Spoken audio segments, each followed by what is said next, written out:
గిరిజన ప్రతినిధులతో సమావేశమైన భారత రాష్ట్రపతి ద్రౌపది ముర్ము.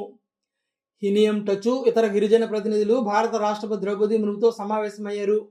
అరుణాచల్ ప్రదేశ్ ఖాదీ మరియు గ్రామ పరిశ్రమల బోర్డు సభ్యుడు హినియం టచు వివిధ రాష్ట్రాల నుంచి వివిధ రంగాలకు ప్రాతినిధ్యం వహిస్తున్న ఇతర గిరిజన ప్రజల బృందంతో కలిసి రాష్ట్రపతి భవన్లో రాష్ట్రపతి ద్రౌపది ముర్మును కలిశారు.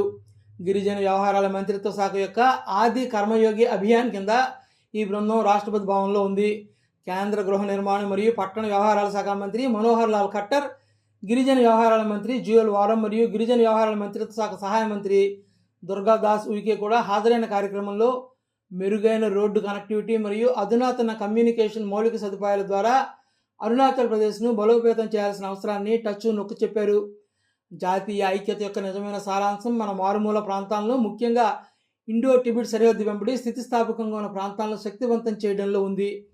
అరుణాచల్ ప్రదేశ్కు మద్దతు ఇవ్వడం కేవలం అభివృద్ధి విషయం కాదు, మన దేశం యొక్క స్ఫూర్తిని మరియు సార్వభౌమత్వాన్ని దాని సుదూర సరిహద్దు నుండి నిలబెట్టే ప్రజలకు గంభీరమైన నిబద్ధత అని టచ్ అన్నారు.